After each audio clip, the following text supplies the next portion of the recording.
Wavical is an award-winning data and analytics company based in Chicago with a national presence. As a provider of award-winning cloud data, analytics, and AI solutions and services, Wavical combines deep technical expertise and industry knowledge with the proprietary automation tools to support the rapid shift to modern data architectures, real-time insights, and AI. Wavical Data Solutions is proud to grow through almost 100% referral. With solid delivery reputability, proudly leveraging the ability to meet clients where they are to unlock the power of data. Wavical Data Solutions. Hello, I'm Dr. Beverly Wright, and welcome to Tag Data Talk. With us today, we have Aparajit Agarwal, and he's talking about the criticality of mature AI for accurate generative AI. Very interesting title. Welcome to Tag Data Talk. Thank you for having me. Yeah, let's start off with a little background. Tell us a little bit about yourself. Why are you so cool? Because I refuse to be flustered by that question. Excellent. So I have a pretty long history. I've been doing this for about 3.5 decades. Okay. And I started out as a structural engineer and moved into IT. I've been a musician. I've released an album, run a restaurant. So I've done a lot of things. Yeah. And I've run my own company actually in the analytics space. Nice. Creating software for doing statistical analysis, predictive analytics, building models, things Love like it. that for the energy commodity industry. Love it. So that's a little bit about me. Excellent. And I have been, I've done it all. Programming, sales, business process reengineering. I recently designed a multi-tenanted SaaS software platform for doing global vendor billing for a company that then got acquired by BlackLine. You're a real Renaissance man. I mean, you've got I get into too much arts stuff. and, yeah, all kinds of technical and arts and everything in between. Very nice. We're talking about the how important it is to have mature AI before you can just jump right into generative AI. So what does that mean when we talk about mature AI, like analytics maturity as it relates to generative AI? So one of the confusions is that AI is also analytics and insights for many companies, right. And then AI is also artificial intelligence. So mature AI, I really want to say that it relates to mature data maturity, a good data management program, and ultimately, call it what you will, where the rubber meets the road, or proof of the pudding's in the eating, however you want to phrase it. Mm-hmm. Ultimately, it's all about the business, right? It's about your core product. It's not just about AI. Mm-hmm. Are you actually making money or improving your position in the market by using GenAI or AI of any sort, right? So the issue that comes up is, and this we're seeing this widespread in the industry, is that people want to do Gen AI and they want it to be customer facing. Mm-hmm. And that's where the danger comes in. And if you really want to get the most bang for your buck, there is AI that has been around for much longer than Gen AI that a lot of people don't traditionally think about it, is machine learning, right? And the ability to do predictive analytics and supplement that with Gen AI, in my mind, and using it internally, not externally, is where the money's at, in my opinion. Okay. All right. So tell us about some of that. Like Right. we talk about the predictive and leveraging AI to help improve some of those works. Right. And you also talked about business as the core. That it has to be about solving a problem and adding a value for Right. the business. That's going to shock a lot of our listeners because they're thinking like, oh, data's at the core, or, oh, technology is at the core. But you're saying, no, business is what's really at the core, providing that value. So tell us a little bit about, the predictive analytics and how to infuse those with AI in order to get that value for the business. Right. Absolutely. So think about Gen AI as being a layer on top of everything else, right? So you have your data, you have your standard dashboarding analytics and other things. What you want to add to that is machine learning and predictive analytics, and using AI to do that. So a lot of people have groups of resources that are doing predictive analytics. Right. They're doing forecasting and things like that. Yeah. But applying data science to that piece results in a lot of returns. I'll give you a perfect example. So let's just take a company that's manufacturing something, right? Cost of goods. What's going on in the marketplace? Are you getting time series data and subscribing to that information, like macroeconomic data, economic indicators, unemployment index, those kinds of things, price of crude oil, futures of crude oil? Are you getting that data and storing it? And then are you storing your sales and your cost of goods compared to that for the same time period? Are you doing any kind of time lag correlation analysis? Are you applying data science to that to see if you can bring that cost down? Are you bringing in market sentiment information and then saying, this is what I will need for my raw goods at such and such point in time, because I'm going to have a marketing campaign that's going to result. And I know this because I've done the work on the data science of it. Right. And based on the sentiments, I know that if I run this marketing campaign, it's going to generate this kind of demand. Right. And the price of raw goods at around that point in time is going to be this. And I know I can buy those raw goods today at a cheaper price, and I have the capacity to store it and do the inventory management for it. Right. Then you do that, and the return on the dollar is significant. Right. And if you do that and then supplement that with GenAI, that's even better. That's even better. So in this scenario, you're talking about kind of data maturity being kind of the crawl, and then the walking being sort of like how to get more AI into your predictive, to solve problems. Yes. And then the running is sort of the GenAI cutting edge, but that's not what people want to do. No, that is not. That's not what people want to do. Yeah. They'll come to me too and they'll say, I just need to do some generative AI, Beverly. Just help me figure out how to do some generative AI. But you're saying no. No, absolutely no. Call it the frequent flyer syndrome or the FOMO syndrome. Everybody is worried that somebody else is going to get ahead and eat their lunch, if you will. Yeah. And so you want to do it. And everybody in the industry is facing a lot of top-down pressure from executive leadership as well as the business that do something with AI, do something with AI. And the boards everybody, even, right? Like the boards. We're hearing boards say, just do something. I don't even care what it is. It's going to increase our price, those kinds of things. Right. So you're saying but that's cool, but no. Right. No. Gartner predicts that 30% of all POCs and pilots in the GenAI space will get shut down in 2025. Wow. And that's a significant number. Yeah. And it's going to come from, not being prepared with your data to begin with, poor data quality, poor data management practices. If your data engineering is not absolutely spot on, it's the old garbage in, garbage out adage. Isn't that funny? We're talking about that right now? Yeah, I know. We're still talking about 30 years later, and it's the same thing. It's the same garbage in, garbage out. Yeah, exactly. And the other thing is having the appropriate risk controls. A lot of people don't realize that that GenAI carries some significant risks. Right. Prompt engineering, you can have prompt injections, you can have IP loss. And how was your GenAI, whatever model you're using, do you know how it was trained? What toxic information might be stored in it that could come out at the wrong time? Is it hallucinating? Do you know how you're going to stop those hallucinations? Right. And are you feeding things that are out there for other people to access? Exactly. All kinds of questions. Very recently there was an issue where Canada Air got sued because the GenAI-based chatbot that they released told one of their customers that it was okay to go ahead and do what they needed to do and they could get a refund later. And then when the customer reached out to Canada Air, they couldn't get it. And so they sued. Yeah. And the court held them liable.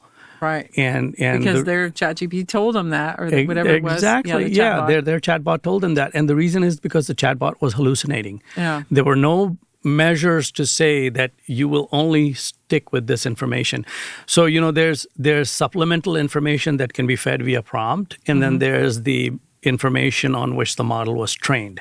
And if you don't know exactly how all of that was done, and if you've not done significant amount of testing, you put something like that out there in the marketplace, and you risk loss of trust, loss of reputation. Getting and sued, those are some all kinds of, And I mean, what if that happens, at large, and they're just, refunds for all because of the chatbot, and then you're in big trouble. And then what if people start learning how to ask the question or say things a particular way to influence the way the chatbot responds? Right. Like if you have a programming mindset, I know how to make this work for me. Exactly. And then you also have to have then it also requires continuous monitoring. Right. The prompts that are being input into your GenAI is another whole set of data. I mean, we talk about big data and you're generating all this data. Yeah. Those prompts are data that you then need to analyze to see if there's holes being And the poked. whole idea of prompts is new data. This is brand new data. I mean, we started with numbers, we moved to images and sound and all these sorts of things, and sort of implying sentiment, but not quite mind reading yet. And now we're using like prompts. That's new data. Exactly. Yeah. So, that's the whole risk part of it. And then the other part of it is costs. It may seem like a small cost, but things multiply. Right. For sure. You have hundreds of users asking 1,000 questions, 1,000 prompts over 10 different use cases. Now suddenly you got million. Yeah. Right? And you might think that, hey, my token cost is cheap. Now you got 1 million tokens. Yeah, right. All of a sudden. So it's adding up. Yeah. And then again, not being able to define actual business value and being able to measure it. Are you able to say that specifically because I did this, it has added this to my profits, or it has reduced my costs in the following manner? Yeah. Or is it just like you're trying to get more technical to get more technical? Yeah. Right. Just for the sake of. Just for the sake of it, technology for technology's sake. Exactly. So how is this happening? Like what is the driving force that's making us like forget that we have to have good data, and engineering has got to be straight on, and we have to done all these things, and then we can start to come to the table and realize that we might be able to start dipping our toe in there. What's happening? Like, why is this happening that we're getting so much pressure? And what do we do about it? So I think your question is almost on not so much related to data, but just human behavior. Yeah, exactly. Right? Yeah. Because it's like, my kids go to school, somebody's got Nike shoes on, they want Nike shoes.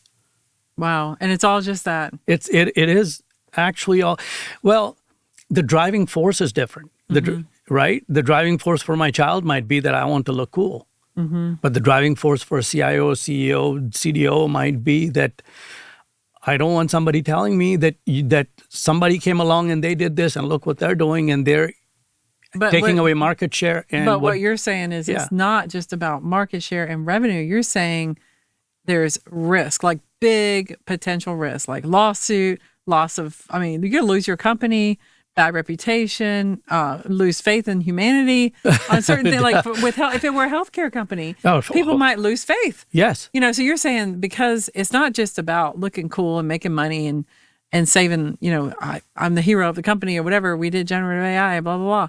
But you're saying you need to be careful. Like there's reasons to be careful. Yes. The guardrails are critical. Yeah. Right. Okay. I mean, all guardrails are critical, right? I mean, anything you do, anything that's new, there's a criticality involved to what kind of measures you put in place to curtail these bad situations. Yeah. With GenAI, I'm not saying that GenAI is worse or better than any other thing that has come along in the technology that's come along in the past. It's just new and it's scary. Yeah. And a lot of people are doing a lot of wonderful things with GenAI, and there's a lot of buzz in the marketplace, right? Right. So last year, I actually got some numbers here for you. Yeah. Love numbers. Let me find it, if I can find it. Oh, yeah. So in a survey last year versus this year, asking the same question around how many companies were exploring GenAI versus they were actually doing active pilots Right. versus they were actually in production. Last year, it was 70% of companies of the responses were exploring, 15% were piloting, and 4% were in production. Where is the source? Gartner. Okay. And the remaining were like they'd not even gotten involved. Right. Right. And to This year, the exploring dropped from 70 to 42. wow, that's huge. Right? But guess why? They're realizing. No. No?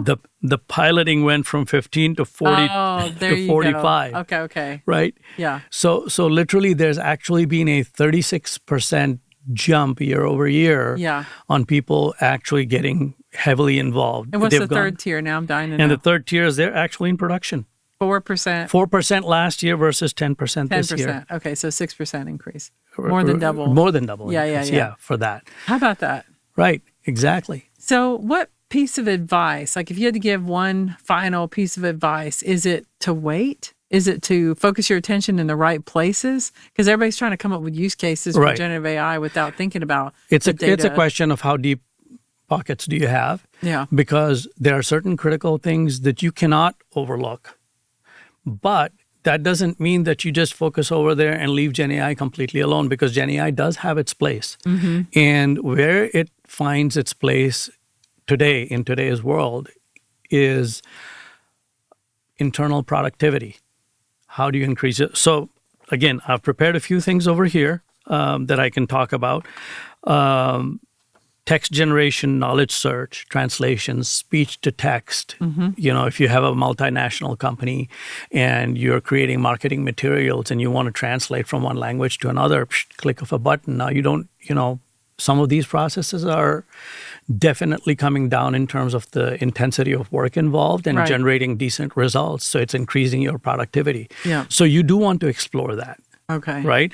But you're saying kind of wait for the external facing generative AI and focus attention on data and traditional data science. Traditional data science in the space of machine learning and predictive analytics Right. to give you actual hard bottom dollar results. Right. Should be at the top priority of any company. Any company. And if you are going to delve into it beyond POC, make it internal. Make it about internally improving the way you operate. Exactly. Okay. Exactly. Okay. And there are some best practices. There's a list of best practices talking about, you know, basically the best thing that you can do is the standard matrix. Yeah. Low, medium, high in Right. terms of Priority or- business value, Right. and Oh, low, okay. medium, high in terms of feasibility.